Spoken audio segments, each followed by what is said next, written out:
Strength of materials. तो finally हमारी last topic है और लास्ट यूनिट का लास्ट टॉपिक है कॉलम्स। तो हम इस सिंगल वीडियो में मतलब कॉलम से रिलेटेड जितने भी टॉपिक्स हैं तो सारे कवर करेंगे। तो हो सकता है कि लेंथ अपनी थोड़ी ज़्यादा हो जाए, लेकिन ठीक है। तो फिर अपना देखते हैं अब हमारे टॉपिक्स क्या हैं, टॉपिक्स टू बी कवर।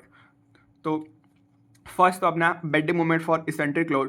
तो ये जब हम मतलब पढ़ेंगे तो ये मतलब सिंपल सी चीज़ है और समझ में आ जाएगा। तब stress for biaxial bending condition, तो ये तो मतलब छोटे से टॉपिक्स हैं। कर्न जोन, बकलिंग लोड। हाँ, हमारा मतलब जो मेन टॉपिक है यहाँ पे कॉलम्स में वो बकलिंग लोड ही होता है। मतलब कॉलम्स में हम मेनली बकलिंग लोड पढ़ते हैं। तो मतलब जब पढ़ेंगे तो हम पता चल जाएगा, अभी सिर्फ इंट्रो दे देता हूँ। Euler's buckling load. Buckling load दो तरह के फॉर्मूले से आते हैं। एक तो यूलर्स एक साइंटिस्ट ने फॉर्मूले दिए थे, यूलर्स बकलिंग लोड। और सेकंड है अपना रैंकाइन। रैंकाइन भी एक साइंटिस्ट का नाम है, या मैथमेटिशियन जो भी बोलो, या फिजिसिस्ट, उन्होंने दिया अपना रैंकाइन फार्मूला।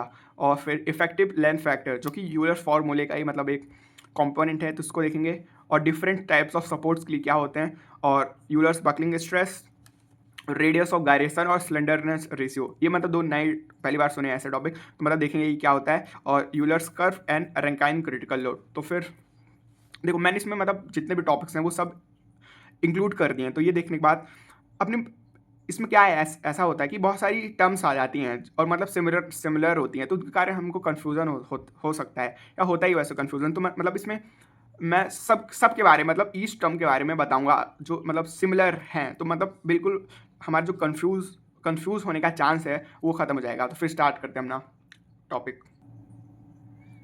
तो सबसे पहले हम एक बेसिक से स्टार्ट करते हैं। हमने पढ़ा है अपना, देखो सबसे पहले बताता हूँ कि कॉलम्स होते क्या है, कॉलम्स मतलब क्या है। देखो कॉलम्स की डेफिनेशन है कि columns are the vertical structural members. तो फर्स्ट हमें समझ में आता है कि कॉलम जो हैं उन्हें मतलब वर्टिकल होना ज़रूरी है ना। एक तो है कि जो कॉलम्स हैं वो होंगे वर्टिकल। स्ट्रक्चर मेंबर्स मतलब हमारी जो बिल्डिंग्स या जो भी अपना क्या बोलेंगे उसे, जैसे कि कंस्ट्रक्शन में बिल्डिंग्स, हाँ बिल्डिंग्स मतलब सही है, ब्रिजेस या जैसे ही ये स्ट्रक्चर्स हैं उनमें ये हमारे कॉलम्स का यूज़ होता है और मतलब कॉलम्स बनाए जाते हैं। और सेकंड चीज़ इसमें आ जाती है, एक चीज़ होती है स्ट्रट्स जिसको बोलते हैं। तो मैं उसका तो मतलब ज़्यादा से बता देता हूँ होता है क्या स्ट्रट्स में मतलब कॉलम्स जैसे सारे फॉर्मूले हैं सेम वर्क करते हैं कॉलम जैसे ही। बस क्या होता है स्ट्रट्स होता है, ज़रूरी नहीं कि वर्टिकल हो, वो हॉरिजॉन्टल भी हो सकता है और किसी एंगल पे इंक्लाइन भी हो सकता है, ठीक है। तो वो हो जाए उसको बोलते हैं हम स्ट्रट्स कहते हैं। एग्जाम्पल अब देखते हैं। देखो कॉलम्स का काम क्या होता है, देखो कॉलम्स पे लगता है अपना कंप्रेसिव लोड लगता है ना। मतलब आप इमेजिन करेंगे तो जैसे कि अपनी ऊपर एक स्लैब हो गया, हमारे कॉलम से कनेक्टेड है, फाउंडेशन टू स्लैब, ऊपर फाउंडेशन और स्लैब, और कॉलम्स के ऊपर हो सकता है अगर दो मंजिल हो तो वॉल्स भी आएंगी। तो बेसिकली मतलब मेरा ये है कि इसमें एक कंप्रेसिव लोड लग रहा है, यहाँ पे कंप्रेसिव लोड लगता है इस पर, ठीक है। चलो अब आगे देखते हैं। तो देखो अब अपना कॉलम है यहाँ पे, तो उस पर एक लोड कंप्रेसिव एक्सियल लोड लग रहा है। अब कंप्रेसिव का मतलब है कि जो अपने कॉलम को कंप्रेस करे। एक्सियल का क्या मतलब है, एक्सियल का मतलब है कि जो अपना सेंटर से बेसिकली पास करे, हाँ सेंट्रोइडल एक्सिस से पास करे, तो उसको बोलते थे एक्सियल। अभी कौन सा लोड है अपना, axial compression load, axial compression load, ठीक है। देखो अब एक्सियल कंप्रेशन लोड, तो ये तो हम मतलब बहुत ही अच्छे से पढ़ चुके हैं, मतलब आपने देखा होगा अब जो मैंने यूनिट कराई है मॉड्यूल 2 और आगे की भी यूनिट्स में, एक ये तो एकदम क्लियर है। अब देखो जब एक्सियल कंप्रेशन लोड लगेगा, अब क्या होता है कि अपना जो स्ट्रेस का क्या फॉर्मूला होता है, स्ट्रेस होता है अपना फोर्स अपॉन एरिया, तो सॉरी प्रेशर होता है फोर्स अपॉन एरिया, और स्ट्रेस मतलब प्रेशर की इक्विवेलेंट क्वांटिटी हो जाती है अपनी स्ट्रेस। तो स्ट्रेस होता है अपना लोड अपॉन एरिया, यहाँ पे पॉइंट लोड के लिए पी लिखा है, और अपॉन एरिया, ये कौन सा एरिया ऑफ क्रॉस सेक्शन, ये ऊपर वाला एरिया ऑफ क्रॉस सेक्शन होगा, ठीक है। तो ये अपना कौन सा स्ट्रेस है, ये होगा अपना एक्सियल कंप्रेशन लोड के कारण अपना आएगा एक्सियल नॉर्मल स्ट्रेस भी बोल सकते हैं इसको, एक्सियल नॉर्मल स्ट्रेस कह देते हैं, एक्सियल नॉर्मल स्ट्रेस, क्योंकि नॉर्मल मतलब परपेंडिकुलर लग रहा है, नॉर्मल एक्सियल नॉर्मल स्ट्रेस, ठीक है। अब नेक्स्ट चीज़ देखते हैं हम। ये तो मतलब मैंने बेसिक बताई यहाँ पे जितना पढ़ा, हमें पढ़ना है bending moment for eccentric load. अब इसेंट्रिक लोड क्या होता है ये देखते हैं। देखो इसमें है ये एक्सियल लोड है, मतलब सेंट्रोइडल एक्सिस से पास कर रहा है। अब सेकंड चीज़ है अपना इसेंट्रिक लोड तब होता है कि जब, देखो बना के दिखाता हूँ, ये तो अपनी होगी एक axial, this is axial direction. अब ऐसा हो सकता है कि ज़रूरी थोड़ी है लोड अपना एक्सल डायरेक्शन पे लगे, हो सकता है थोड़ा साइड में लग जाए इसके, है ना। अब ये अपना जो पॉइंट लोड लग रहा है तो इस लाइन को बोलेंगे हम line of action of point load, ठीक है, या पॉइंट लोड की लाइन ऑफ एक्शन। मतलब इस लाइन पे अपना पॉइंट लोड, देखो बेसिकली बताना चाहता हूँ कि ये एक्सियल एक्सिस है, मतलब जो एक्सिस से पास कर रही है, मतलब सेंटर से पास कर रही है, इन दोनों के बीच में जो डिफरेंस मतलब डिस्टेंस है उसको हम लिखते हैं ई से। अब ई क्या होता है अपना, ई को बोलते हैं हम इसेंट्रिसिटी, इसेंट्रिसिटी, ठीक है। चलो ये हो गया। अब देखो हमने पढ़ा है कि हमने बेंडिंग मोमेंट पढ़ा है ना। जैसे हमारे एक पॉइंट ए है और दूसरे एक कोई पॉइंट पी है, उस पर एक लोड लग रहा है, ठीक है। इस पॉइंट को कुछ पी तो हमने, क्योंकि पॉइंट लोड पी मतलब पॉइंट लोड, तो इसको हम मैं कह देता हूँ सी कह देता हूँ, ठीक है। अब पॉइंट ए पर बेंडिंग मोमेंट क्या होगा due to load at this point C, ठीक है। तो उसका फॉर्मूला होता है अपना बेंडिंग मोमेंट का, एक तो लोड इंटू जो अपना डिस्टेंस है, इसको डी कह देते हैं, ठीक है। ये तो हमें मतलब एकदम क्लियर है ये फॉर्मूला बेंडिंग मोमेंट का। अब सेकंड चीज़ देखते हैं, इसमें भी तो कुछ उसी तरह की एक कंडीशन बन रही है ना, एक लोड लग रहा है, एक डिस्टेंस पे लग रहा है ना। तो इसका फॉर्मूला क्या होगा, बस इसका फॉर्मूला हो जाएगा bending moment for eccentric load. इसका फॉर्मूला हो जाएगा अपना, सिंपल सा वही कॉन्सेप्ट है, लोड इंटू यहाँ पे डिस्टेंस की जगह ये ई आ जाएगा, ई होता है अपना इसेंट्रिसिटी, ये चीज़ होगी। अब नेक्स्ट देखते हैं, नेक्स्ट क्या पढ़ना है हमें, stress for by axial bending condition. अब इसको थोड़ा मतलब स्पेसिफाई करें तो हो जाएगा अपना स्ट्रेस फॉर, मतलब जो हम अभी पढ़ेंगे, चलो दोनों चीज़ बता देता हूँ। वैसे हम वैसे अभी फर्स्ट अभी पढ़ रहे हैं कि pure stress for pure by axial bending condition, फिर मतलब आगे बताऊंगा कि तो समझ में आ जाएगा। देखो बेंडिंग स्ट्रेस क्या होता है, देखो मैंने सपोज किया है कि आपने वो मेरी मतलब सारी पुराने मॉड्यूल्स भी पढ़े होंगे इसके पहले, तो मतलब सभी तभी समझ में आएगा, मतलब सेंस बनेगा वैसे भी। तो उसी हिसाब से मतलब बता रहा हूँ मैं बाकी चीज़। हमें तो मतलब बेंडिंग स्ट्रेस तो एकदम बहुत ही अच्छे से क्लियर है। बेंडिंग स्ट्रेस क्या होता है अपना, bending moment into Y. Y क्या होता है, जहाँ पे न्यूट्रल एक्सिस से उस क्रॉस सेक्शन का डिस्टेंस जहाँ पे हम बेंडिंग स्ट्रेस निकाल रहे हैं अपॉन मोमेंट ऑफ इनर्शिया, ठीक है। तो ये कौन सा मतलब, अब देखो मोमेंट ऑफ इनर्शिया हो गया और अपना वाई एक्स क्रॉस सेक्शन हो गया, या मोमेंट ऑफ इनर्शिया ये भी किसी एक्सिस के अराउंड होता है ना, मोमेंट ऑफ इनर्शिया है ना, जैसे एक्स एक्सिस हो गया, वाई एक्सिस के अराउंड होता है ना। तो क्या हो जब जरूरी थोड़ी है कि अपना जो बेंडिंग मोमेंट है, बेंडिंग स्ट्रेस क्यों आता है, बेंडिंग मोमेंट के कारण। लेकिन ये जरूरी थोड़ी कि बेंडिंग स्ट्रेस जो है सिर्फ एक ही एक्सिस पे लग रहा है ना। हो सकता है कि एक से ज़्यादा एक्सिस पे बेंडिंग स्ट्रेस लगे, तो उसको बोलते हैं हम by axial bending stress condition. तो उसमें क्या करते हैं हम, सिंपली यहाँ पे बताता हूँ, उसका डायरेक्ट फॉर्मूला बता देता हूँ, लिख देते हैं क्योंकि उतना ही काम है अपने को। Bend by axial bending stress for by axial bending condition, ये फॉर्मूला तब लगे के लिए मतलब तब अप्लाई होगा जब हमारे मेंबर पर, स्ट्रक्चर मेंबर पर बेसिकली दो एक्सिस पर बेंडिंग मोमेंट लग रहे हैं। ये फॉर्मूला हो जाएगा अपना, हर टाइप की स्ट्रेस बेंडिंग स्ट्रेस को तो सिग्मा से लिखते हैं, अलग अलग कंडीशन पर डिपेंड करेगा, मतलब सिंपल तो सिग्मा ही है। फर्स्ट हो जाएगा जो हमने पढ़ा है, M into bending moment into Y upon I. देखो अब यहाँ पे बेंडिंग मोमेंट किसके लिए, एक्स एक्सिस के लिए, और मोमेंट ऑफ इनर्शिया भी एक्स एक्सिस के लिए। अब जो स्ट्रेस है ये हो सकता है पॉजिटिव भी हो सकता है, नेगेटिव भी हो सकता है, तो हमने एक्स एक्सिस के लिए निकाल दिया, और इसी तरह वाई एक्सिस के लिए भी निकाल लेते हैं। यहाँ पे एक्स आ जाता है moment bending moment about Y axis into the वो जो डिस्टेंस है उसको एक्स लिखते हैं अपना, और moment of inertia about Y axis. अब ये भी हो सकता है प्लस भी हो सकता है और माइनस भी हो सकता है। तो ये हमारा नेक्स्ट फॉर्मूला बन गया। अब देखो एक चीज़ यहाँ पे बताता हूँ, यहाँ पे जो बाई एक्सियल बेंडिंग है तो प्योर यहाँ पे लिख देता हूँ pure by axial bending condition है। प्योर इसका क्या मतलब है, इसका मतलब है कि सिर्फ जिस पे दो बेंडिंग मोमेंट बस लग रहे हैं और कोई एक्सियल लोड नहीं लग रहा है। लेकिन ऐसा भी हो सकता है कि अपना बेंडिंग मोमेंट भी लगे और इस तरह से एक लोड भी लगे, इसको बोलते हैं एक्सियल लोड भी लगे। तो उसमें क्या करना है, सिंपल फॉर्मूले में हमें ना स्ट्रेस में पी अपॉन ए प्लस कर देना है, इस फॉर्मूले के बाद में पी अपॉन ए प्लस कर देंगे जब अपना एक्सियल लोड भी लग रहा है, तो वो अपना फॉर्मूला बन जाएगा इस केस के लिए। अब देखो अपने ये नेक्स्ट टॉपिक है कर्न जोन, या इसको कर्नल जोन भी बोलते हैं, या कोर्स ऑफ द सेक्शन भी बोल देते हैं। तो इसका हमें मतलब बहुत ही सिंपल सा टॉपिक है। तो देखो क्या होता है, एक्चुअली ऐसा होता है कि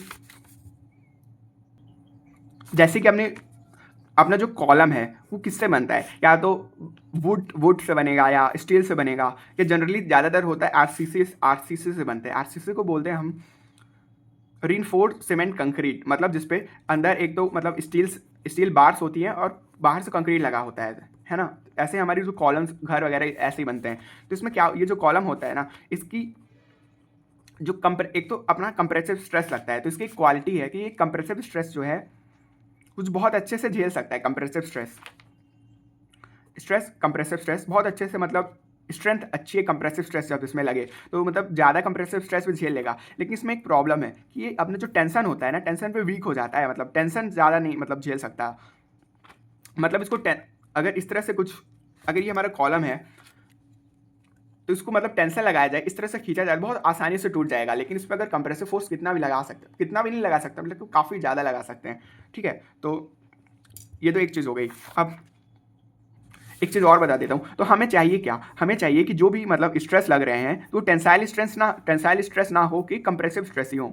समझ, मतलब ये तो बहुत ऑब्वियस है उसकी प्रॉपर्टी के हिसाब से, क्योंकि टेंसाइल स्ट्रेस लगेगा तो फेल हो जाएगा, मतलब अगर वो अपनी लिमिट से ज़्यादा लग गया तो मतलब कंप्रेसिव स्ट्रेस लगे, हम ये चाहते हैं। तो अब कंप्रेसिव स्ट्रेस की भी एक कंडीशन है। एक तो अपने ये अगर एक्सियल सेंटर से एक एक्सियल डायरेक्शन में, या सेंट्रॉइडल एक्सिस बोल देते हैं सिंपली, तो इससे एक क्रॉस सेक्शन हो गया ऊपर, एक मतलब रीजन के अंदर हमारा को लोड लगता है तो तब कॉलम में कोई टेंशन नहीं होता। लेकिन उस रीजन के अगर बाहर लोड लगे तो कॉलम में टेंशन भी आ जाता है। तो हमें क्या चाहिए कि हम चाहते हैं कि कॉलम में टेंशन ना आए, सिर्फ कंप्रेशन जनरेट हो, है ना, हम तो ये चाहते हैं।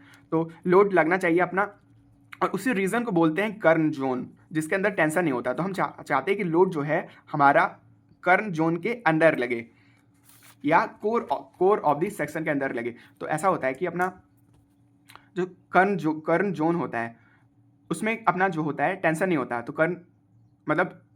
कर्न जोन पर लोड लगे तो उसमें टेंशन नहीं होता। लेकिन उसकी मतलब कर्न जोन को मतलब पता करने की कंडीशन क्या है, तो उसकी एक कंडीशन है कि अगर हम चाहते हैं कि नो टेंशन इन कॉलम, उसके लिए हमारी इसेंट्रिसिटी आती है। इसेंट्रिसिटी हमने अभी पढ़ी, इसेंट्रिसिटी होनी चाहिए लेस देन और इक्वल टू जेड अपॉन ए। अब जेड क्या होता है जेड होता है हमारा सेक्शन मॉडुलस, और अपना ए होता है area of the cross section. ठीक है, अब देखते हैं सेकंड चीज़ देखते हैं हम। अब एक काम करता हूँ कि ये अपना जो एक कॉलम हो गया, कोई भी एक कॉलम है ना, अब इसको मतलब ऊपर से देखते हैं, टॉप व्यू देखते हैं। ठीक है, ये टॉप व्यू मतलब कॉलम बनेगा तो एक टॉप व्यू भी होगा उसका, तो ये कंसिडर करते हैं यहाँ पे। देखो, तो मैं यहाँ पे कॉलम बनाता हूँ, this is breadth and this is depth. अब ब्रेथ को मैं से, और ये सेंट्रोइडल एक्सिस, दो सेंट्रोइडल एक्सिस बना दी। अब यहाँ पे कर्न जोन का फॉर्मूले के हिसाब से देखो, इस पर हम अगर मैं एक कंडीशन के लिए बता देता हूँ, बाकी के लिए मतलब डिराइव कर सकते हैं, मतलब सेम ही मतलब सिंपल तरीके से आ जाएगी। देखो, एक काम करते हैं यहाँ पे, E should be smaller than Z upon A, हमको पता है। अब सेक्शन मॉडुलस पुट कर देते हैं यहाँ पे, E should be smaller than Z की जगह हम बी डी क्यूब अपॉन, और ए की जगह अपना आ जाएगा सेक्शन मॉडुलस क्या होगा इस केस में, मतलब रेक्टेंगल केस में B D B D square होता है शायद section modulus, B D square, तो बी डी स्क्वायर अपॉन 6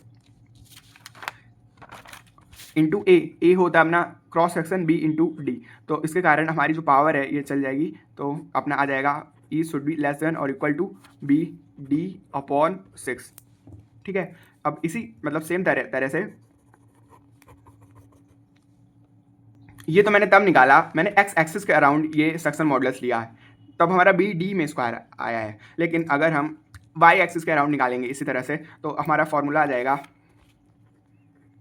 उसमें पुट करना पड़ेगा बी स्क्वायर इंटू डी। तो हमारा इस तरह से फॉर्मूला आ जाएगा अपना, और मैंने एक गलती कर दी क्या यहाँ पे, हाँ बी सॉरी, अपना डी कम होगा, बी तो मतलब पूरा ही कट जाएगा, तो यहाँ पे बी, हाँ डी अपॉन 6। और उसी तरह अपना जब वाई एक्सिस का राउंड निकालेंगे तो इस would be less than B upon 6।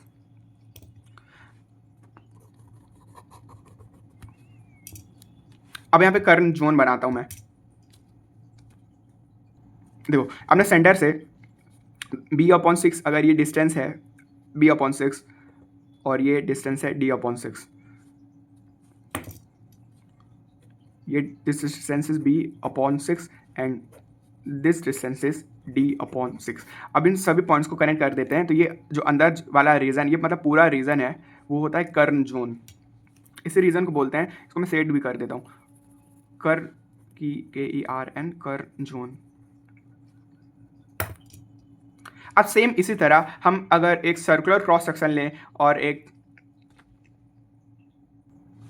चलो हम जो कॉलम्स होते हैं तो जनरली सर्कुलर कॉलम्स तो हम मतलब बेसिकली तो हम स्क्वायर या रेक्टेंगल कॉलम्स पढ़ते हैं, तो हम मतलब सर्कुलर की बात नहीं करते यहाँ पे। अब देख लेते हैं हम एक मतलब सेम ही फॉर्मूला लगेगा, सर्कल के लिए भी डिराइव कर सकते हैं। अगर एक स्क्वायर क्रॉस सेक्शन हो तो उसके लिए करंट जोन कैसा होगा। स्क्वायर में क्या होता है कि अपनी जो ब्रेथ एंड डेप्थ होती हैं वो तो मतलब सेम ही होती हैं, तो बस यहाँ पे करंट जोन बन जाएगा अपना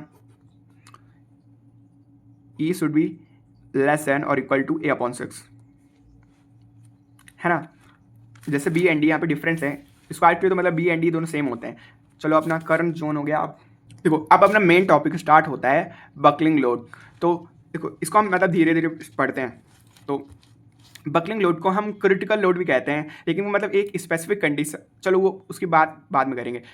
फर्स्ट पहले हम पढ़ते हैं बकलिंग लोड। तो देखो हमारे पास एक कॉलम है, अगर एक शॉर्ट कॉलम है, ठीक है, एक शॉर्ट कॉलम है और एक है लॉन्ग कॉलम। अब जो लॉन्ग कॉलम होता है उसको हम स्लेंडर कॉलम बोलते हैं। स्लेंडर कॉलम मतलब होता है लॉन्ग एंड थिन कॉलम। अब उसकी भी एक मतलब क्राइटेरिया होता है डिसाइड करने का। वैसे तो हम देख के बता सकते हैं कि शॉर्ट कॉलम कौन है और लॉन्ग कॉलम कौन है, लेकिन मतलब एक क्राइटेरिया होता है, स्लेंडरनेस रेशियो होता है, मतलब उसको बोलते उससे आता है, तो हम उसको बाद में पढ़ेंगे। तो पहले तो इसको देखते हैं। अब इस पर हम हमारा एक एक्सियल जरूरी नहीं, एक्सियल मतलब एक कंप्रेसिव लोड लग रहा है, ठीक है, और लॉन्ग कॉलम में भी एक कंप्रेसिव लोड लग रहा है।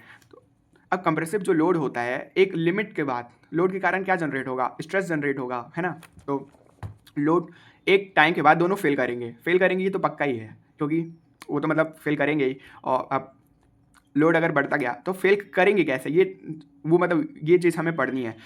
अगर अपना जो शॉर्ट कॉलम है ये फेल इस तरह से करेगा कुछ,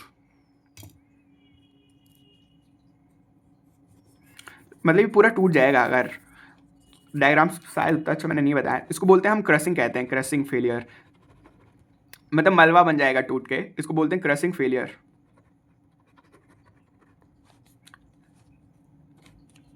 ये एक्सियल कंप्रेसिव यील्डिंग बोलते हैं, एक्सियल कंप्रेसिव यील्डिंग। अब मैं मतलब सारी टर्म्स बताऊंगा क्या होती है एक्सियल कंप्रेसिव यील्डिंग। यील्डिंग मतलब कंप्रेसिव तो हमें पता है, यील्डिंग तब होती है मतलब जब लोड के कारण डिफॉर्मेशन, परमानेंट डिफॉर्मेशन हो जाए, तो उसको बोलते हैं यील्डिंग। अब ये कैसे अपना जो लॉन्ग स्लेंडर कॉलम है ये कैसे करेगा अपना फेल, देखो ये इस तरह से कुछ फेल करेगा। अब ये हम इमेजिन कर सकते हैं कि हो क्या रहा है, इसको पहले बोलते हैं हम बकलिंग फेलियर। बकलिंग फेलियर, देखो अब मैं एक्सप्लेन करता हूँ इसको। पहली बात ये है कि हमने डिफ्लेक्शन पढ़ा है, तो ये मतलब काफ़ी कुछ डिफ्लेक्शन जैसा लग रहा है ना। तो देखो हाँ डिफ्लेक्शन जैसा ही है, क्योंकि जो भी हर बकलिंग जो होती है वो डिफ्लेक्शन होती है, लेकिन हर डिफ्लेक्शन बकलिंग नहीं होता, एक मतलब डिफरेंस है। तो मैं डिफरेंस भी बताऊंगा दोनों के बीच में। फर्स्ट तो हम देखते हैं डिफ्लेक्शन क्या होता है। देखो डिफ्लेक्शन क्या होता है, एक चीज़ मैं पहले तो एक्सप्लेन कर देता हूँ। ये जो बकलिंग है ना, इसका शायद मैंने पिछले लास्ट बार एक शायद मैंने थ्योरी क्वेश्चन किया था, तो उसमें मैंने गलत बता दिया था कि जो अपनी बकलिंग होती है वो तभी होती है जब अपना कॉलम जो हो वो वर्टिकल हो, और जो अपना कॉलम जो है हॉरिजॉन्टल होता है, तो उसको डिफ्लेक्शन बोलते हैं। तो गलत पॉइंट है। बकलिंग अपना जो होता है और डिफ्लेक्शन भी है, इन दोनों में से वर्टिकल या स्ट्रेट होने पर डिपेंड नहीं करता, उसका मतलब नेचर अलग है।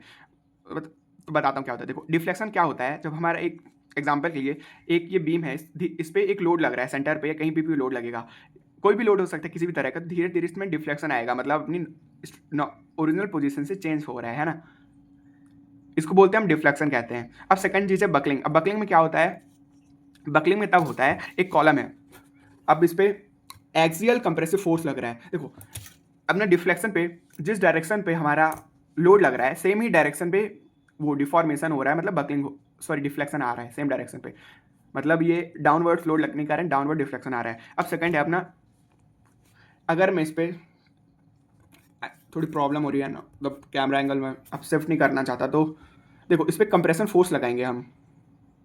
चलो इसको ऐसे भी दिखा सकते हैं, बकलिंग जरूरी नहीं स्ट्रेट हो। अब मैं इस पर दोनों साइड लोड लगा रहा हूँ, अचानक से टिल्ट हो गया है ना, अचानक से ऐसा हो जाता है टिल्ट, ये स्केल जो हमारी, अब मैं एक पॉइंट के बाद ज़्यादा इस पर फोर्स लगाऊंगा तो ये टूट जाएगी, मतलब फेलियर हो जाएगा।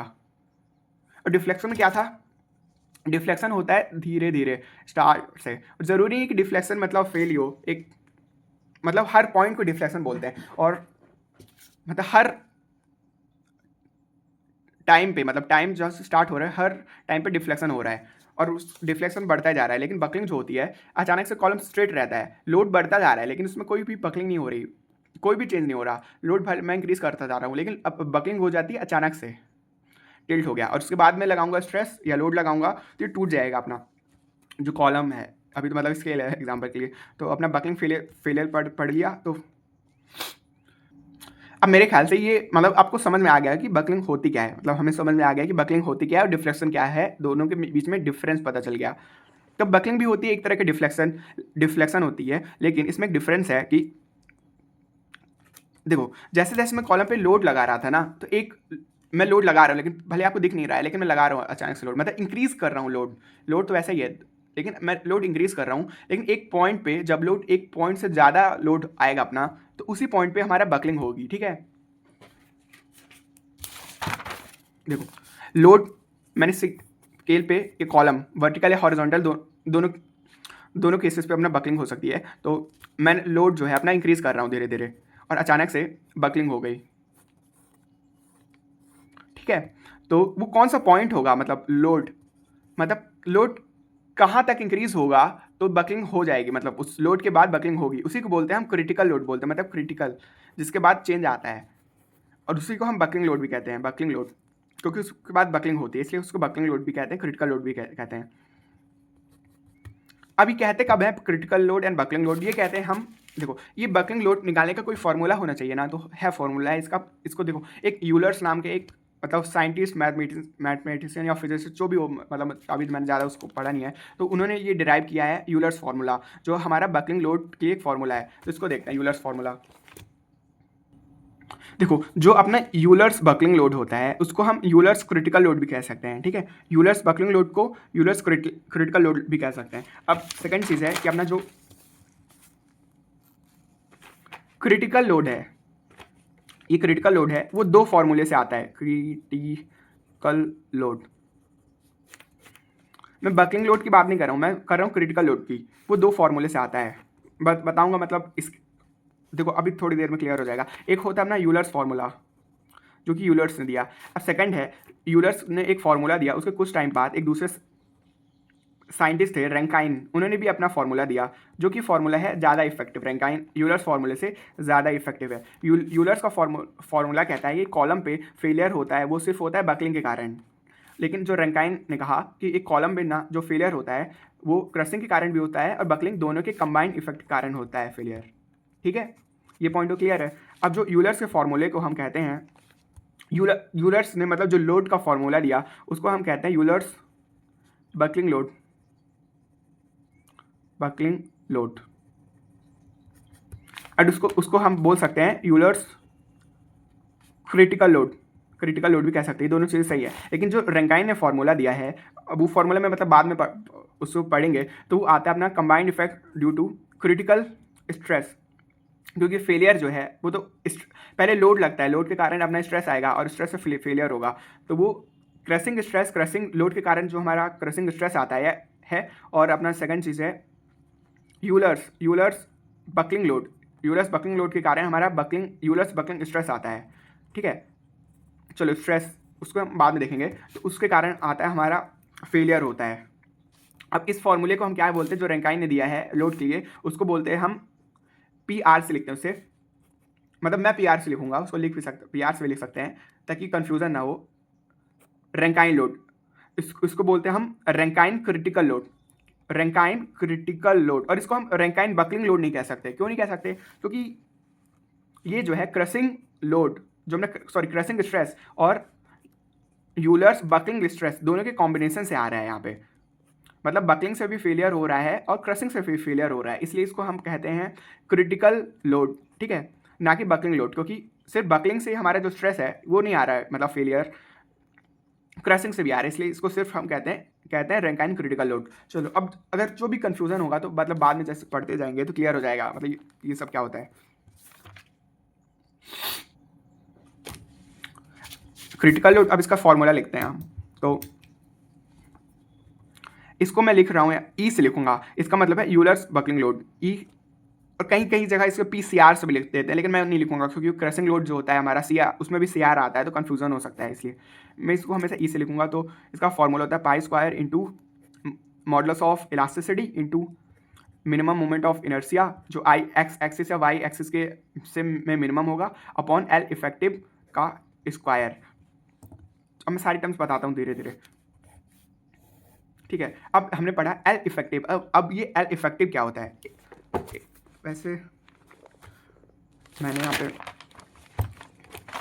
जैसे ये जो स्ट्रेस है ना, ये लोड अपॉन एरिया है। अगर ये लोड के कारण हमारी क्रशिंग हो रही है तो उसको, जैसे कि यहाँ पे जो लोड है ना, वो भी एक कंप्रेसिव लोड है, तो इसका भी फॉर्मूला क्या होगा? अगर स्ट्रेस का फॉर्मूला यहाँ पे निकाले, जिसको हम बोल देते हैं कंप्रेसिव स्ट्रेस, इसका फॉर्मूला भी होना चाहिए लोड अपॉन एरिया, क्योंकि इस लोड के कारण क्रशिंग हो रही है, तो इसको हम पीसी से लिख देते हैं। पीसी का मतलब होता है क्रशिंग लोड। ये तो बता, बहुत ही बेसिक कंसेप्ट है ये वाला, जो हमारा कंसेप्ट है, बहुत ही, ये तो बेसिक फॉर्मूला है, ये मतलब पहले भी पता था ये। अब नेक्स्ट चीज़ देखते हैं। अब ये है हमारा यूलर्स बकलिंग लोड का फॉर्मूला। हाँ, अब हम एल इफेक्टिव देखते हैं क्या होता है। तो एल इफेक्टिव होता है अपना, L effective is equal to K into L. अब एल क्या है? L is the length of the column. ये तो सिंपल है। अब के एक चीज़ नया है, मतलब एक कांस्टेंट आ गया के, चलो इसकी बात करेंगे बाद में, लेकिन पहले बता देता हूँ एल इफेक्टिव का मतलब यूज़ क्या होता है। देखो, चलो मैं बता देता हूँ एल इफेक्टिव क्या होता है। कि नहीं, पहले के बताना मुझे मतलब पड़ेगा, तो मैं पहले के बता देता हूँ, क्योंकि मैं के बताऊंगा तो मतलब ज़्यादा क्लियर होगा।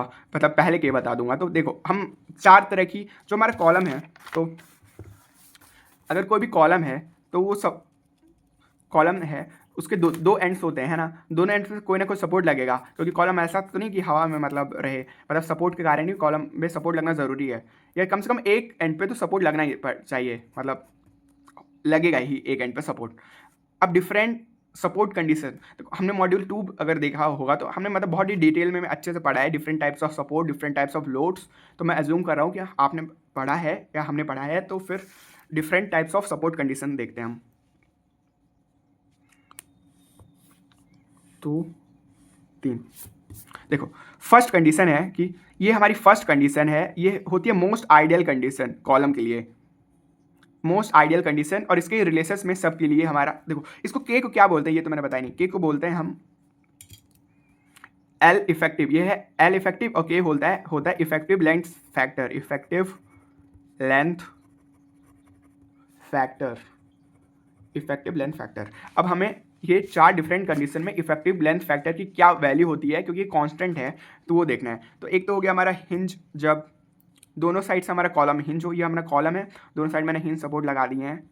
एक तो ये है कंडीशन है। अब सेकंड कंडीशन है कि दोनों साइड फिक्स भी हो सकता है, इसी तरह से दोनों साइड अगर फिक्स कर दिया तो अब हो सकता है कि एक ही साइड कॉलम हमारा फिक्स हो।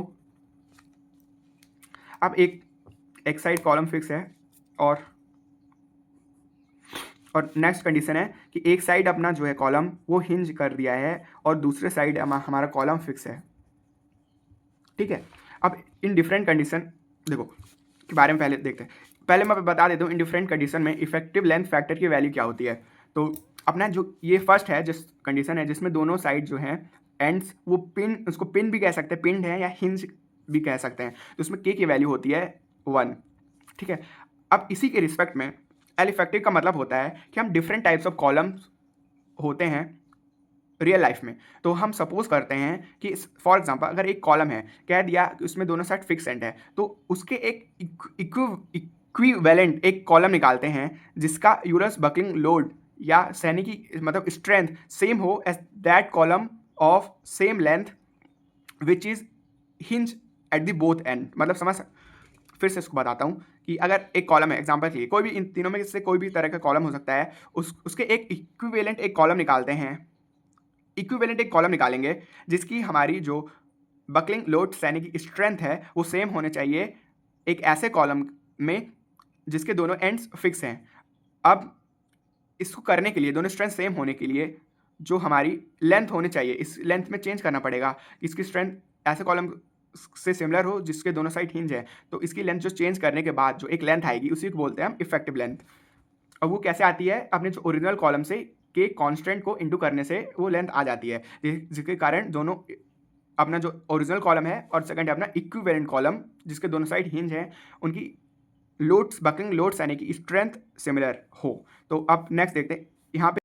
अब अपनी सेकंड कंडीशन है जब दोनों साइड फिक्स होते हैं, तो उस केस में कंडीशन पहले मैं मतलब बाद में बना के ऐड कर रहा हूँ। तो मैंने मतलब गलत बता दिया था कि जब दोनों साइड फिक्स हो तो के की वैल्यू होती है अपने, देखो जब एक साइड फिक्स हो और एक साइड फ्री हो तब होती है के की वैल्यू इज इक्वल टू 2, और जब दोनों साइड फिक्स हो तो के की वैल्यू होती है 0.5। तो दोनों मैंने अपोजिट बता दी थी ये चीज़ें, तो मैं मतलब बाद में इसको मैं ट्रिम करके एडिट करके मतलब वीडियो में मैंने इसको पुट किया है, तो ठीक है। तो हो सकता है इसके बाद जो मतलब क्लिप आएगी तो उसमें मैंने ये मतलब कट नहीं किया हुआ है, तो इसको मान सकते हैं कि अपना 2 नहीं है और यहाँ पे 0.5 नहीं है, बल्कि ये जो अभी मतलब पेंसिल से लिखा है तो वो सही लिखा हुआ है। जब एक साइड हिंज हो और एक साइड फिक्स्ड हो तब की क्या वैल्यू होती है। देखो ये एक मतलब एक क्या बोलेंगे कॉम्प्लिकेटेड कंडीशन हो गई ना, जहाँ पे एक साइड हिंज दिया हुआ है एक साइड फिक्स दिया हुआ है ना, मतलब थोड़ी कॉम्प्लिकेटेड होगी, जिसमें हमारा के भी थोड़ा कॉम्प्लिकेटेड हो सकता है, इस तरह से याद कर सकते हैं। अब के क्या होगा 1/√2, क्योंकि √2 है इसलिए मैंने थोड़ा कॉम्प्लिकेटेड बोल दिया। देखो अब इसमें क्या होता है कि न्यूमेरिकल्स में हमको कभी कभी ऐसा नहीं दिया रहता कि अपना हमारा कॉलम में दोनों साइड फिक्स है, सॉरी दोनों साइड फिक्स है या दोनों साइड पिंड या हिंज है, इसको मतलब दूसरी लैंग्वेज में दिया होता है, तो वो लैंग्वेज देख लेते हैं क्या होती है। देखो ये हमारा कॉलम है, इस पर हम दो टाइप के मोशन हमने पढ़े हैं, मतलब मेरे दो टाइप के मोशन पढ़े हैं, एक होता है हमारा रोटेशन होता है, एक रोटेशन और सेकंड है ट्रांसलेशन, ठीक है। Rotation and translation different types of supports के लिए, अगर वो मेरी वीडियो देखी होगी तो देखो अब यहाँ पे लिखता हूँ R for rotation and T for translation. अब ऊपर वाले सपोर्ट में हिंज सपोर्ट में रोटेशन अलाउड होती है लेकिन ट्रांसलेशन अलाउड नहीं होती, और सिमिलर इस तरह भी रोटेशन अलाउड है ट्रांसलेशन नॉट अलाउड। अब यहाँ पे देखते हैं, यहाँ पे फिक्स है, दोनों फिक्स में ना तो रोटेशन अलाउड होती है ना ट्रांसलेशन, ऊपर वाले एंड में और नीचे वाले एंड में भी सेम। अब यहाँ पे देखते हैं, ना रोटेशन अलाउड होगी, सॉरी फिक्स है तो ना रोटेशन ना ट्रांसलेशन अलाउड। अब नीचे वाला जो एंड है वो तो अपना फ्री है, तो यहाँ पे रोटेशन भी अलाउड होगी और ट्रांसलेशन भी अलाउड होगी। अब नेक्स्ट देखते हैं, यहाँ पे एक साइड हिंज है तो हिंज में क्या होता है कि रोटेशन तो अलाउड होती है लेकिन ट्रांसलेशन अलाउड नहीं होती, और फिक्स में क्या होता है ना तो रोटेशन अलाउड होती है ना ट्रांसलेशन अलाउड होती है। अब इसको किस तरह से लिख सकता है, अगर क्वेश्चन में बोले कि our column is restricted only at translation या column is allowed only to या ओनली ट्रांसलेशन इज अलाउड, तो हम समझ जाएंगे कि हमारे हिंज सपोर्ट की बात हो रही है। और इसी तरह से अगर बोले कि neither translation nor rotation is allowed, तो हम समझ जाएंगे कि हमारा ये अपना जो दोनों साइड सपोर्ट अपने फिक्स हैं। तो इसी तरह से हम मतलब सभी सपोर्ट कंडीशन याद मतलब समझते हैं अगर पर, तो हम बता सकते हैं कि कांस्टेंट क्या होगा। अब इसको ऐसा भी लिखते हैं कि रिस्ट्रिक्टेड इन, देखो एक चीज़ और बता देता हूँ, अब जो ट्रांसलेशन है पोजीशन, ट्रांसलेशन से अपना जो होता है पोजीशन चेंज होती है और रोटेशन से डायरेक्शन चेंज होती है। मतलब ये तो बहुत बेसिक कंसेप्ट है ना, कि जैसे कि ये ट्रांसलेशन देखो, इसको पोजीशन चेंज करने के लिए मैं ट्रांसलेट करूंगा और इसके डायरेक्शन चेंज करने के लिए क्या करूंगा, जैसे ये डायरेक्शन अगर ऊपर साइड देख रहे हैं तो डायरेक्ट इसको रोटेट करूंगा। तो अगर हमारी रोटेशन रिस्ट्रिक्टेड है तो उसको बोलते हैं, सॉरी ट्रांसलेशन रिस्ट्रिक्टेड है तो उसको बोलेंगे हेल्ड इन पोजिशन, ठीक है। और अगर यहाँ पे रोटेशन रिस्ट्रिक्टेड है तो उसको बोलेंगे हेल्ड इन डायरेक्शन ओनली। समझ गए, अब मैं मतलब मैंने बता दिए हैं सारे टर्म्स। अब नेक्स्ट चीज़ देखते हैं, यहाँ पे आगे बढ़ने से पहले मैं फिर से बता देता हूँ, जब ना ये क्रिटिकल लोड का फॉर्मूला है तो ये मतलब हमें अच्छे से मतलब याद करने की जरूरत है। जैसे कि हमने पाई, जहाँ पे पाई स्क्वायर कहाँ पे आता है, ये चीज़ मतलब मत भूले न्यूमेरिकल्स करते समय। जैसे कि यहाँ पे पाई स्क्वायर इंटू ई आई minimum upon length, effective length का स्क्वायर, और इफेक्टिव लेंथ होता है क्या है अपना effective length factor into total length of the column. चलो एक न्यूमेरिकल करते हैं। अब हमने ये सारे फॉर्मूले पढ़ लिए, हमारे पास एक फिक्स कॉलम है, ठीक है। अब ऐसा है कि उस फिक्स कॉलम को क्या कर दिया गया है कि सेंटर से हिंज कर दिया गया है, मतलब हिंज सपोर्ट सेंटर पे एक हिंज सपोर्ट लग गया है। अब हमको इन दोनों केसेस पे यूलर्स बकलिंग लोड का रेशियो बताना है या यूलर्स बकलिंग लोड को कंपेयर करना है, तो कैसे करेंगे। तो अपना तो यूलर्स बकलिंग लोड का फॉर्मूला लिखेंगे पहले, पाई स्क्वायर इंटू अपना ई इंटू आई मिनिमम अपॉन में इफेक्टिव लेंथ का स्क्वायर। अब ऐसा क्या होगा, देखो इसमें सेंटर पे लगने के कारण ये दो कॉलम्स में डिवाइड हो जा रहा है, ऊपर वाला कॉलम और नीचे वाला कॉलम, ठीक है। दो कॉलम्स पे डिवाइड हो गया है, ये तो हमें मतलब समझ में आ रहा है। अब देखो इसमें डिफरेंस क्या होगा, पाई से कांस्टेंट सेम रहेगा, मॉडल्स ऑफ इलास्टिसिटी भी सेम है, सेम मटेरियल के हैं क्योंकि, और ई भी हमारा सेम रहेगा क्योंकि इनका क्रॉस सेक्शन भी सेम है। और डिफरेंस किस में आएगा, डिफरेंस आएगा अपना एल इफेक्टिव में। एल इफेक्टिव होता है अपना लेंथ इंटू के, लेंथ भी सेम रहेगी, सिर्फ डिफरेंस आएगा अपना के पे। के इस केस में क्या हो जाएगा, इस केस में जहाँ पे के इज इक्वल टू 1 है और इस केस पे हो जाएगा अपना एक साइड पे फिक्स और एक साइड पे हिंज है, तो अपना के हो जाएगा 1/√2। तो बस सेकंड पोजीशन सेकंड केस में ये पुट कर देता हूँ, P is equal to pi square into E into I minimum upon में L इंटू वन अपॉन √2 का स्क्वायर। अभी √2 का स्क्वायर करेंगे तो ऊपर चला जाएगा, तो ये आ जाएगा अपना 2 into pi square into E into I minimum. देखो मैंने एक गलती कर दी यहाँ पे, लेंथ भी तो हाफ हो रही है ना, तो लेंथ भी हाफ कर देते हैं वहाँ पे। अब 2 और 2 सॉरी इसका भी स्क्वायर हो जाएगा, तो मतलब 4 2 8 आ जाएगा यहाँ पे, 8 8 8 और अपना बस अपॉन में लेंथ, बस इन दोनों का बस रेशियो ले लेना है तो हमारा आ जाएगा आंसर।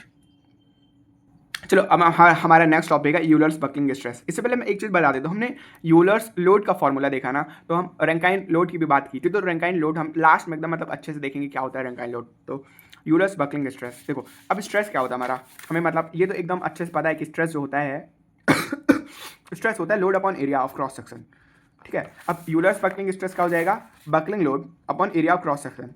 अब बकलिंग लोड का फॉर्मूला हमने जस्ट पढ़ा है, उसमें एक एरिया ऑफ क्रॉस सेक्शन में डिवाइड कर देंगे तो हमारा आ जाएगा यूलर्स बकलिंग स्ट्रेस।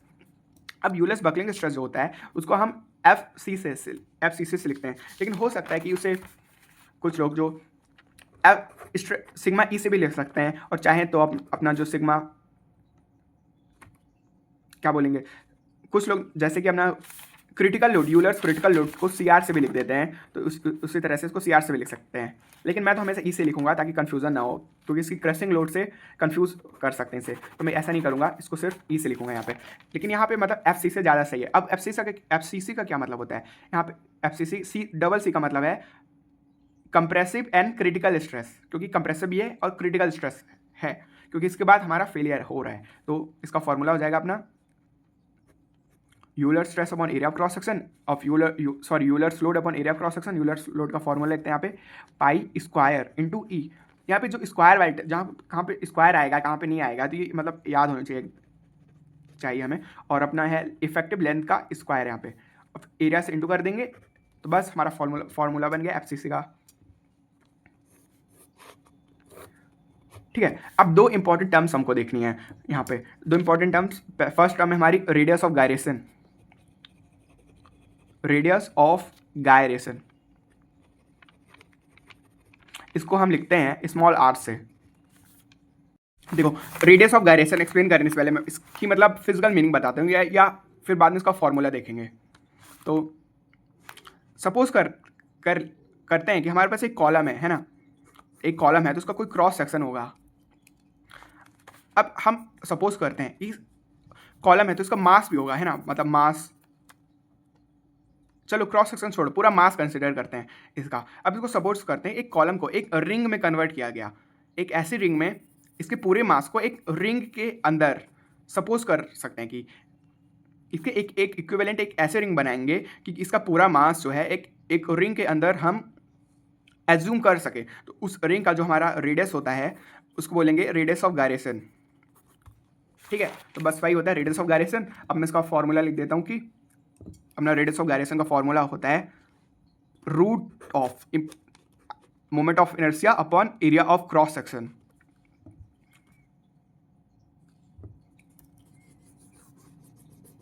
ठीक है। फिर इसको फिर से बताता हूँ, रेडियस ऑफ गायरेशन का फॉर्मूला होता है root of moment of inertia upon and area of cross section. अब देखो क्योंकि moment of inertia X axis के अराउंड भी हो सकता है एंड वाई एक्सिस के अराउंड भी हो सकता है, तो रेडियस ऑफ गायरेशन भी उसी हिसाब से एक्स एक्सिस के अराउंड एंड वाई एक्सिस के अराउंड होते हैं, मतलब निकाल सकते हैं आई वाई अपॉन ए। अब देखो यहाँ पे अब ऐसा होता है कि इन दोनों पे I X X and I Y Y में जो छोटा होगा, मतलब क्योंकि रेडियस ऑफ गायरेशन इसके डायरेक्टली प्रोपोर्शनल है ना, तो अगर ये moment of inertia about X X छोटा हो गया तो हमारा radius of gyration about of X axis भी छोटा होगा इस compare to the other one. तो इस हिसाब से हमारे जो हम मिनिमम रेडियस ऑफ गायरेशन लेते हैं, minimum radius of gyration will depend on minimum of radius of gyration का क्या फॉर्मूला हो जाएगा, इन दोनों में जो हमारा मिनिमम है आई मिनिमम अपॉन ए, ठीक है, आई मिनिमम अपॉन ए। तो ये मतलब आई मिनिमम क्या होगा यार, आई मिनिमम को ऐसे भी लिख सकते हैं मिनिमम ऑफ इन दोनों के बीच में फंक्शन बना के I X S and I Y Y के बीच में, या इसको सिर्फ आई एक्स या आई वाई बोल सकते हैं। तो उनमें से जो छोटा होगा तो वो हो जाता है हमारा आर मिनिमम या मिनिमम रेडियस ऑफ गायरेशन। देखो हमने रेडियस ऑफ गायरेशन पढ़ा जिसको लिखते हैं हम स्मॉल आर से, स्मॉल आर है अच्छे से दिखना रहा हो तो स्मॉल आर यूज ऐसा मैंने बना लिया। अब देखते हैं नेक्स्ट अपना इंपॉर्टेंट टर्म है स्लेंडरनेस रेशियो, स्लेंडरनेस रेशियो। अब देखो स्लेंडरनेस रेशियो क्या होता है, वही जिसको मैं पहले बोला था कि बताने वाला हूँ कि जैसे कि हमारा एक है शॉर्ट कॉलम और एक है लॉन्ग कॉलम, तो हम कैसे डिसाइड करेंगे कि कौन सा शॉर्ट है कौन सा लॉन्ग कॉलम है ना, तो उसकी वो डिसाइड करते हैं स्लेंडरनेस रेशियो से। तो जनरली क्या होता है कि जिसका स्लेंडरनेस रेशियो ज़्यादा है तो मतलब कि वो ज़्यादा प्रोबेबिलिटी है कि मतलब बाद में हम मतलब एक हर मटेरियल के लिए वो अलग अलग होता है, तो ज़्यादा चांस है कि वो अपना है एक स्लेंडर कॉलम, और अगर वो स्लेंडर कॉलम होगा तो बकलिंग फेलियर की प्रोबेबिलिटी ज़्यादा है। मतलब कि अगर हमारा स्लेंडरनेस रेशियो ज़्यादा है तो ज़्यादा प्रोबेबिलिटी है कि वो जो अपना कॉलम है वो बकलिंग के कारण फेल हो, ना कि क्रशिंग के कारण फेल हो। तो हम स्लेंडरनेस रेशियो का फॉर्मूला देखते हैं। स्लेंडरनेस रेशियो का फॉर्मूला होता है अपना L effective upon minimum radius of gyration, L effective upon minimum radius of gyration. तो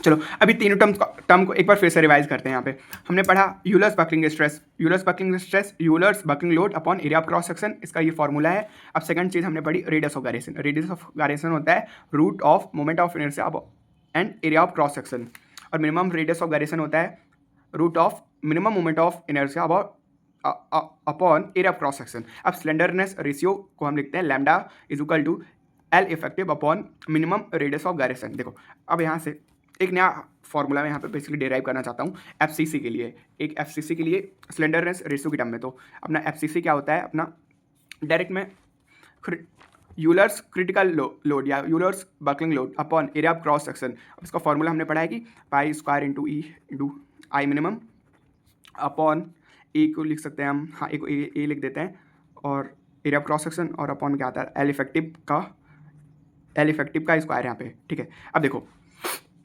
आई मिनिमम अपॉन एल इफेक्टिव,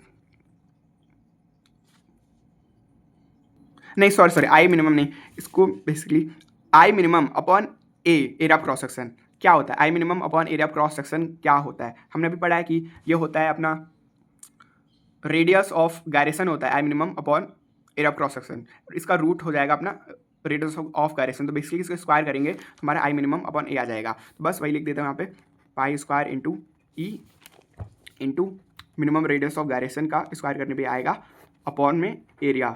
अब नेक्स्ट चीज़ करता हूँ यहाँ पे, सॉरी एरिया वाली टर्म तो चली गई ना, एल इफेक्टिव का स्क्वायर। अब एक काम करता हूँ आर मिनिमम को मैं नीचे मतलब ट्रांसफ़र कर देता हूँ इसके डिनोमिनेटर में। किस लिए मैं करना चाहता हूँ, क्योंकि R minimum upon sorry L effective upon R minimum होता है हमारा स्लेंडरनेस रेशियो। तो स्क्वायर इंटू ई और ये हो जाएगा अपॉन में जाके मतलब नीचे जाएगा तो इसके मतलब बिलो एल इफेक्टिव के नीचे आ जाएगा तो लैम्डा का होल स्क्वायर बन जाएगा यहाँ पे, ठीक है। तो ये हमारा फॉर्मूला आ गया बकलिंग स्ट्रेस के लिए स्लेंडरनेस रेशियो की टर्म्स में। अब एक चीज़ यहाँ पे और बता देता हूँ, जैसे रेडियस ऑफ गायरेशन का हमको फॉर्मूला पता है। अब हम दो केसेस के देख लेते हैं, एक तो अपना सर्कुलर क्रॉस सेक्शन होगा, उसके लिए सर्कुलर क्रॉस सेक्शन, और सेकंड है रेक्टेंगुलर क्रॉस सेक्शन के लिए rectangular cross section. Rectangular cross section को प्लेट क्रॉस सेक्शन भी कह सकते हैं। तो करना है कि इसमें आई मिनिमम हमें पता है क्या होता है, मोमेंट ऑफ इनर्शिया इन दोनों केसेस में हम पढ़ चुके हैं, तो डायरेक्ट हम पुट करेंगे हमारी वैल्यू आ जाएगी। मैं डायरेक्ट वैल्यू लिख देता हूँ, इसके लिए आर मिनिमम हो जाएगा हमारा सर्कुलर सेक्शन के लिए डायमीटर अपॉन 4, और अपना रेक्टेंगुलर सेक्शन के लिए हो जाएगा आर मिनिमम थिकनेस अपॉन √12 ये 4 कॉट क्लियर बना देता हूँ 4। देखो अब मैंने ये जो फॉर्मूला निकाला है मतलब हमने निकाला है बकलिंग स्ट्रेस और स्लेंडरनेस रेशियो का रिलेशन है यहाँ पे बेसिकली, तो उसका एक रीज़न है। देखो इससे हमें पता चला कि अपना जो बकलिंग स्ट्रेस है ना वो है इन्वर्सली प्रोपोर्शनल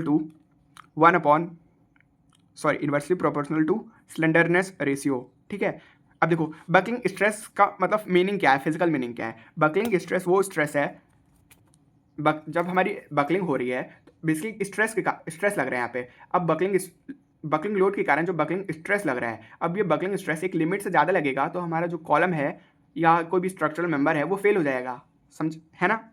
ठीक है, ये पॉइंट क्लियर हो गया। अब नेक्स्ट चीज़ बताता हूँ। देखो एक हम एग्जांपल लेते हैं। हमारे पास दो कॉलम्स हैं, एक कॉलम है ए, एक कॉलम है B.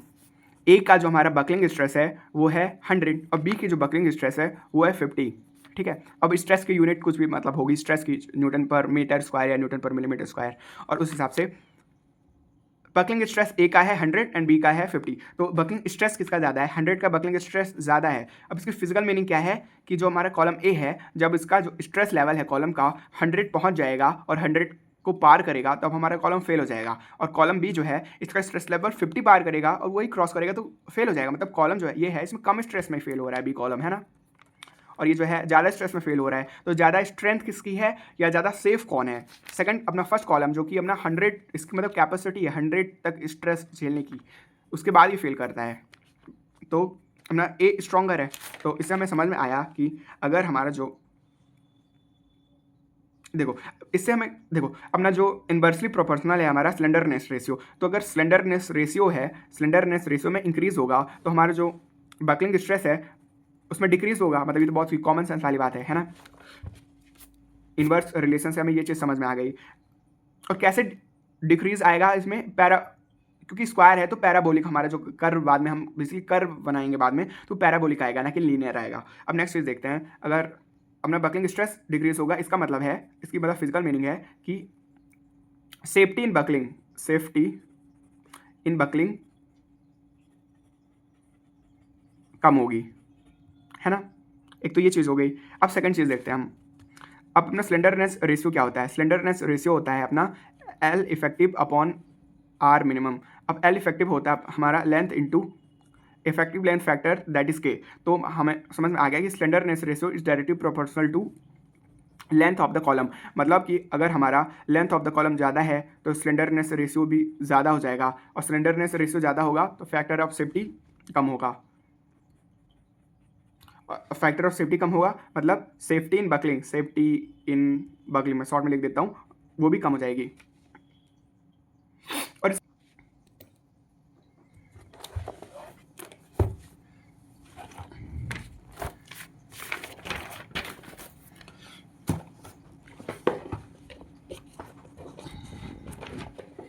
Yield stress, axial normal stress, simply axial normal stress कह दो या यील्ड स्ट्रेस बोल सकता हूँ।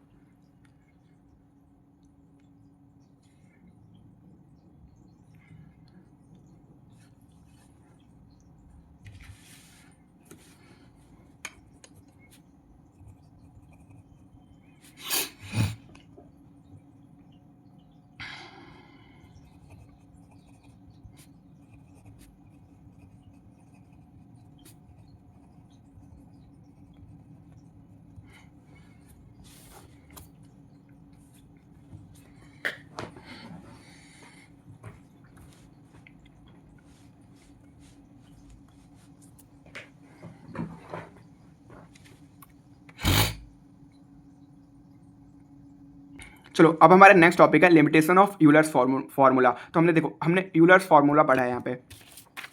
हमने यूलर्स फार्मूला से हमारा आता है यूलर्स बकलिंग लोड। अब यूलर्स बकलिंग लोड्स के बाद हमने पढ़ा यूलर्स बकलिंग स्ट्रेस या सिंपली बकलिंग स्ट्रेस पढ़ा। ठीक है, अब जो हमारा बकलिंग स्ट्रेस, पहले तो हमारा लोड लगा, लोड के कारण आया स्ट्रेस। अब जो स्ट्रेस हम अगर मतलब कहें कि स्ट्रेस जो हमारा बकलिंग लोड, जो हमारा लोड है बकलिंग लोड को रीच करे, या उसको दूसरी लैंग्वेज में कह सकते हैं हमारा जो स्ट्रेस है, क्योंकि एरिया क्रॉस सेक्शन तो सेम ही है बेसिकली, ये होता है अपना बकलिंग लोड अपॉन ई, ये तो एरिया क्रॉस सेक्शन तो फिक्स है। या सिंपल लैंग्वेज में हमारा जो लोड है या स्ट्रेस है, या तो लोड हमारा बकलिंग लोड को रीच करे, या हमारा जो स्ट्रेस है क्योंकि जो लोड पे डिपेंडेंट है वो बकलिंग स्ट्रेस को रीच करे, और उसके बाद हमारा जो स्ट्रेस लेवल बढ़ेगा तो कॉलम में हमारा फेलियर आ जाता है ना।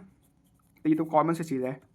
ये फेलियर आ जाता है। तो ये क्या मतलब हर कंडीशन के लिए वैलिड है, मतलब हर कंडीशन में जो हमारा फेलियर होगा क्या वो बकलिंग के कारण ही होगा। अगर अगर ऐसा होता तो हमारा जो बकलिंग का ये फॉर्मूला है वो हर कंडीशन पे वैलिड होता, लेकिन ऐसा तो नहीं है। हमने मतलब स्टार्टिंग में देखा होगा, हमने दो कंडीशन पढ़ी हैं, एक जो फेलियर होता है एक क्रशिंग के कारण होता है और सेकंड है बकलिंग के कारण होता है। तो बस इसी कारण से ये एक लिमिटेशन हो गई यूलर्स फार्मूला की कि ये तभी अप्लाई होता है जब हमारा जो बकलिंग के कारण फेलियर जो है बकलिंग के कारण होता है। अब देखते हैं कि फेलियर जो है वो क्रशिंग के कारण कब होता है और बकलिंग के कारण कब होता है। तो उसके लिए एक अपना शॉर्ट कॉलम है और सेकंड है स्लेंडर कॉलम, उस पर दोनों पे एक एक्सियल कंप्रेसिव लोड लग रहा है दोनों साइड। फर्स्ट में है क्रशिंग हो जाएगी और सेकंड है जो उस पर बकलिंग आ जाएगी, क्रशिंग एंड बकलिंग।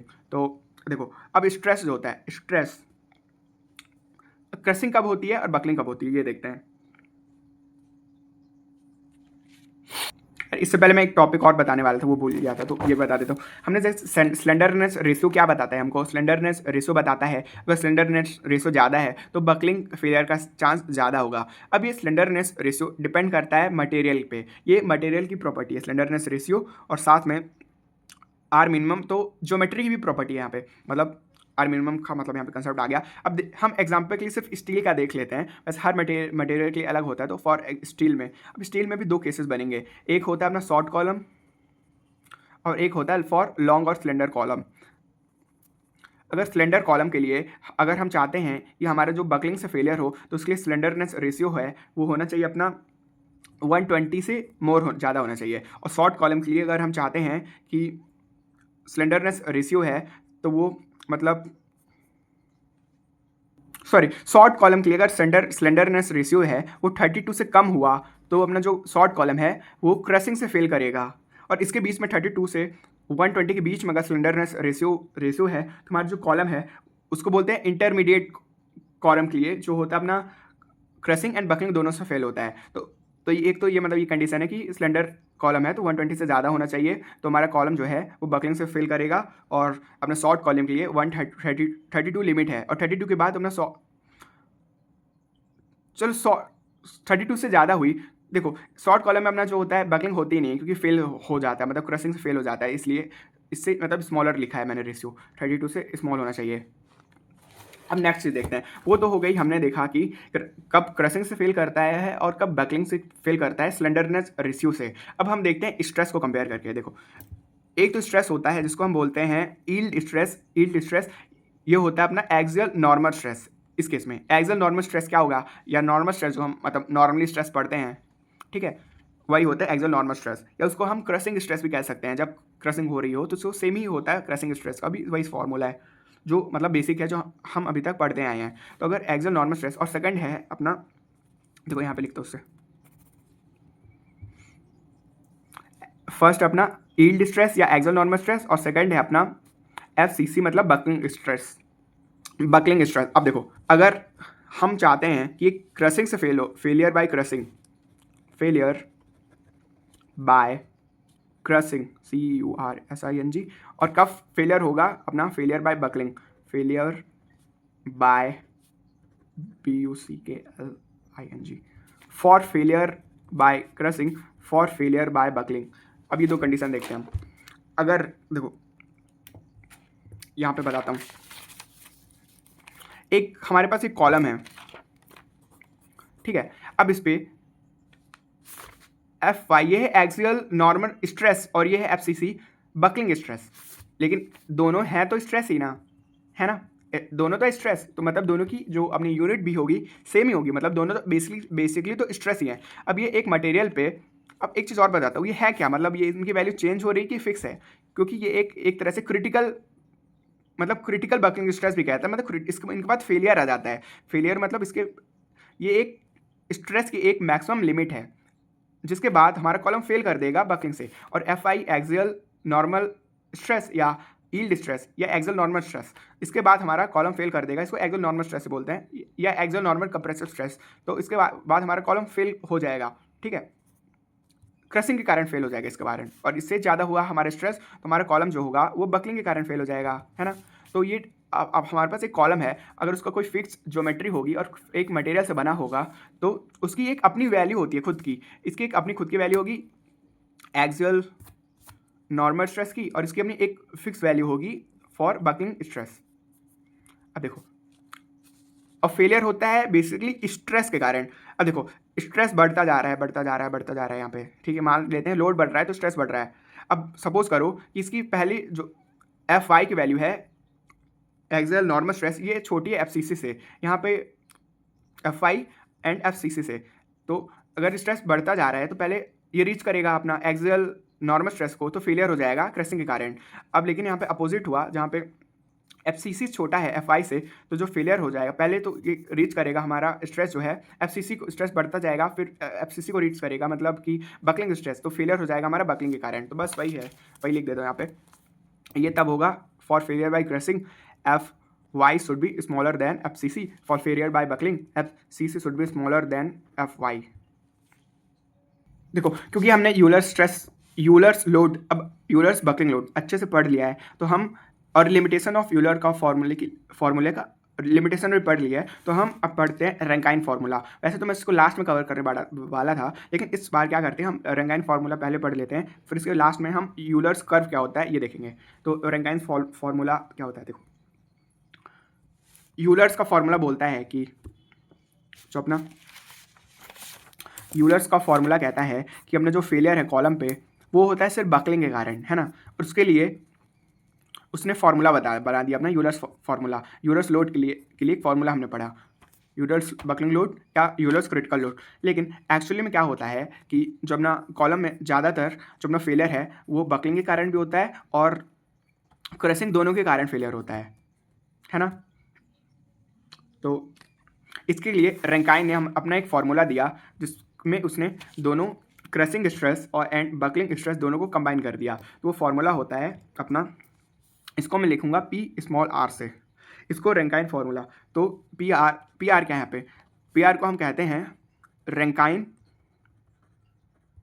क्योंकि critical stress, Rankine critical stress, ठीक है, रैंकाइन क्रिटिकल स्ट्रेस, या इसको रैंकाइन क्रिपलिंग स्ट्रेस भी बोल सकते हैं। वैसे यूलर्स क्रिटिकल स्ट्रेस को भी यूलर्स क्रिपलिंग स्ट्रेस भी कह सकते हैं। मतलब ये वर्ड्स हैं जो मतलब काफ़ी बहुत सारे वर्ड्स यूज़ हो जाते हैं, तो बाद में न्यूमेरिकल कराऊंगा, मतलब न्यूमेरिकल हम करेंगे तो हम फिर से मतलब बता दूंगा वो सब। तो इसका फॉर्मूला होता है अपना Rankine critical, sorry Rankine critical load है, मैंने स्ट्रेस लिख दिया, रैंकाइन क्रिटिकल लोड। अब रैंकाइन क्रिटिकल लोड का फॉर्मूला होता है 1 अपॉन यूलर्स क्रिटिकल लोड या Euler's buckling load, 1 upon P C. अब सी क्या है यहाँ पे, सी है क्रशिंग लोड, ठीक है। और क्रशिंग लोड का फॉर्मूला क्या होता है, crushing load is the axial load, axial compressive load. तो उसका फॉर्मूला तो सिंपल है अपना, स्ट्रेस के फॉर्मूले से आता है। चलो इसको बाद में देखेंगे, तो पहले तो इसको मैं ब्रैकेट में लिख देता हूँ यहाँ पे। अब डिफरेंट टर्म्स क्या है, P R is the Rankine critical load, P E हमने पढ़ा है, ये है Euler's buckling load, Euler's buckling load. इसको हम कह सकते हैं यूलर्स क्रिटिकल लोड भी कह सकते हैं, यूलर्स क्रिपलिंग लोड भी कह सकते हैं। पी क्या है, पी सी है अपना crushing load, C R crushing load. अब देखो, ये रैंकाइन लोड का फॉर्मूला रैंकाइन ने दिया है, यूलर्स लोड का फॉर्मूला यूलर्स ने दिया है, लेकिन क्रशिंग लोड का फॉर्मूला किसने दिया है, इसमें किसी एक मतलब पर्सन ने नहीं दिया। ये बेसिकली तो आता है अपना हुक स्ट्रेस फॉर्मूला से, तो इसको सिर्फ क्रशिंग लोड ही बोलते हैं। अब इसका फॉर्मूला क्या होता है अपना, पहले तो देखते हैं स्ट्रेस का फॉर्मूला क्या होगा। स्ट्रेस होता है अपना एक्सियल कंप्रेसिव लोड, मतलब वैसे लोड होता है लेकिन कंप्रेसिव लोड भी लिख सकते हैं यहाँ पे, है ना। तो इसी से आ जाता है अपना, अगर लोड कंप्रेसिव है तो स्ट्रेस भी होगा कंप्रेसिव, तो इसी से सिंपल सा हमारा आ जाता है, मतलब कोई स्पेसिफिक फार्मूला नहीं है, into Euler stress into area of cross section. तो ये बन गया इसका फॉर्मूला यहाँ पे। अब एक और फार्मूला है जो हमारा यूज़ होगा, वो भी बता देता हूँ यहाँ पे। चलो हाँ, चलो बता ही देता हूँ। उसको बोलते हैं हम सेफ लोड का फॉर्मूला। अब सेफ लोड क्या होता है, सेफ लोड वो लोड है जो जनरली डिज़ाइन में यूज़ किया जाता है, जिसके बाद मतलब उसी को कंसिडर करके डिज़ाइन बनाया जाता है। तो उसका फॉर्मूला होता है हमारा सेफ लोड, पे लिख देता हूँ सेफ लोड अपना क्रिटिकल लोड, यहाँ पे क्रिटिकल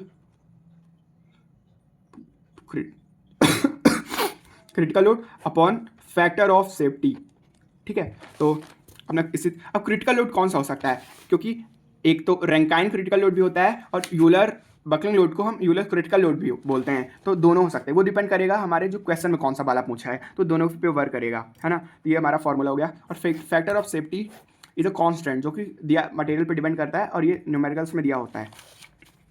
तो हमने ये सब चीज़ें पढ़ ली। तो अब एक चीज़ और बताता हूँ, ये तो एक फॉर्म होगी, इसकी एक दूसरी फॉर्म भी होती है रैंकाइन फार्मूले की, वो देख लेते हैं। ये जो अपना फार्मूला है ना यहाँ पे, इस पर अगर मैं पी की जगह जो अपना यूलर्स बकलिंग लोड का जो फार्मूला हमने पढ़ा है, वही पाई square into E into I minimum upon L effective का स्क्वायर, वो पुट करेंगे। और पी सी की जगह हम क्रशिंग स्ट्रेस की जगह हम क्रशिंग लोड की जगह crushing stress into area of cross section put करेंगे, तो हमारी ये फार्मूला बन के आ जाएगा, जो कि अभी लिख देता हूँ, क्योंकि वो मतलब सिंपल सा मतलब करके देखेंगे तो मतलब वो फार्मूला आ जाएगा। तो मैं यहाँ पे करके नहीं दिखा रहा हूँ, नहीं तो वीडियो वैसे भी काफ़ी लंबी हो चुकी है। तो उसका फार्मूला है रैंकाइन क्रिटिकल लोड का फार्मूला, और ये है crushing load into area of cross section upon में 1 प्लस स्मॉल ए रैंकाइन कांस्टेंट है। और ये डिपेंड करता है मटेरियल पे, ये या तो फार्मूले में दिया होगा या तो हम मतलब कुछ मटेरियल्स के लिए देख सकते हैं, और मतलब जनरली दिया होता है इंटू लैम्डा का स्क्वायर, मतलब स्लेंडरनेस रेशियो का स्क्वायर। देखो अब ए का भी मतलब ए होता है हमारा, मतलब एग्जैक्टली देखेंगे तो ए जो कांस्टेंट ये होता है अपना crushing stress upon pi square into A. जब हम सबको पुट करते हैं ना, तो हमारी एक क्रशिंग स्ट्रेस अपॉन में ये वाली मतलब वैल्यू आ जाती है, तो हम इसको एक ए कंसिडर कर लेते हैं, एक कांस्टेंट कंसिडर कर लेते हैं। तो बस यही है। अब क्या था, हाँ एक चीज़ और है कि एग्जाम्पल के लिए मैं कुछ मटेरियल्स के लिए बता देता हूँ एक क्या होता है और अपना क्रशिंग स्ट्रेस क्या होता है। पहले तो देख लेते हैं एक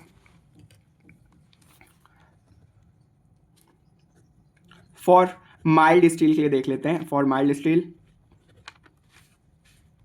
एंड सेकंड हम कास्ट आयरन के लिए देख लेते हैं, for cast iron, for cast iron. For mild steel के लिए अपना crushing stress and Rankine constant, इसके लिए भी crushing stress and Rankine constant. तो जनरली तो न्यूमेरिकल्स में अगर क्रशिंग ये होता है अपना स्ट्रेस है तो 550 न्यूटन। मैं एक बार चेक कर लेता हूँ यूनिट क्या है इसकी, न्यूटन पर मिलीमीटर स्क्वायर। ये होता है 1/1600। तो ये तो हमारा मतलब कास्ट आयरन के लिए, जो अपना जो जेसी के न्यूमेरिकल में है तो ये आता रहता है कास्ट आयरन के लिए, तो ये तो इसको याद कर सकते हैं आसानी से। और बाकी के लिए इसको याद करने की जरूरत नहीं, लेकिन मैं लिख लेता हूँ उसके लिए भी। माइल्ड स्टील 320 और 320 एंड 1/7500 1/7500 न्यूटन पर मिलीमीटर स्क्वायर।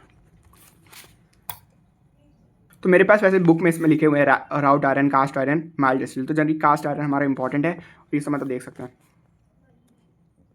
तो अब हमारे सारे टॉपिक खत्म हो गए हैं, अब हमारा सिर्फ लास्ट टॉपिक बचा है यूलर्स कर्व। तो देखो यूलर्स कर्व क्या होता है कि इसमें एक्स एक्सिस पे हम यूलर्स कर्व में एक्स एक्सिस पे स्लेंडरनेस रेशियो लिखते हैं, और अपना जो ये वाई एक्सिस है इस पर हम स्ट्रेस लिखते हैं। अब स्ट्रेस कौन कौन से हो सकते हैं, स्ट्रेस हो सकता है अपना एक्सियल नॉर्मल स्ट्रेस, और सेकंड है बकलिंग स्ट्रेस। तो ये दोनों बेसिकली स्ट्रेस ही हैं, तो ये दोनों यहाँ पे आएंगे। मतलब मैंने सिर्फ स्ट्रेस लिख दिया है। अब देखो क्या होता है कि अब फॉर्मूले से देखते हैं थोड़ा सा। देखो फर्स्ट तो है अपना, हम देखते हैं क्रशिंग स्ट्रेस। क्रशिंग स्ट्रेस है ना, क्रशिंग स्ट्रेस का फॉर्मूला क्या है, crushing load upon area. Crushing load जो कि एक फोर्स बेसिकली या लोड है, और एरिया। तो यहाँ पे कहीं भी हमारी स्लेंडरनेस रेशियो की टर्म नहीं आती है। तो अपना जो क्रशिंग लोड होता है, सॉरी मतलब क्रशिंग स्ट्रेस जो है वो स्लेंडरनेस रेशियो पे डिपेंड नहीं करता, तो डिपेंड करेगा मटेरियल पे और उसकी ज्योमेट्री पे। तो अब उसकी भी एक फिक्स वैल्यू होगी क्रशिंग स्ट्रेस की, जिसके बाद हमारा जो कॉलम है वो क्रशिंग फेलियर हो जाएगा जिस पे। तो फिक्स वैल्यू यहाँ पे स्ट्रेस लिख रहा हूँ, क्योंकि स्ट्रेस पे एक फिक्स वैल्यू यहाँ पे लिख देता हूँ। सपोज करो कि ये पॉइंट है हमारा क्रशिंग स्ट्रेस यहाँ पे आ रहा है, तो इसको हम F से लिखते हैं। तो इसके लिए मैं अभी इसकी एक फिक्स वैल्यू होगी, और ना ये किसी पे डिपेंड कर रहा, लैम्डा पे तो डिपेंड नहीं कर रहा। तो ये स्ट्रेट लाइन यहाँ पे बनेगी, क्योंकि मतलब फिक्स वैल्यू है, लैम्डा के हिसाब से चेंज नहीं हो रहा है, तो एक फिक्स लाइन बनेगी। अब अपना होता है सेकंड चीज़ देखते हैं, हम देखते हैं अब बकलिंग स्ट्रेस है जो है अपने स्लेंडरनेस रेशियो से इन्वर्सली प्रोपोर्शनल है। और कैसा है ये, यहाँ पे स्क्वायर है, मतलब कि बेसिकली एक पैराबोला बनेगा। तो देखो अब एक पॉइंट आता है यहाँ पे क्योंकि ये स्लेंडरनेस रेशियो तो एक पॉइंट होता है जिसको हम बोलते हैं लैम्डा मिनिमम, मतलब मिनिमम स्लेंडरनेस रेशियो। अब देखो ये मिनिमम स्लेंडरनेस रेशियो है जो पूरे अपना यूलर्स कर्व को 2 पार्ट्स में डिवाइड करता है।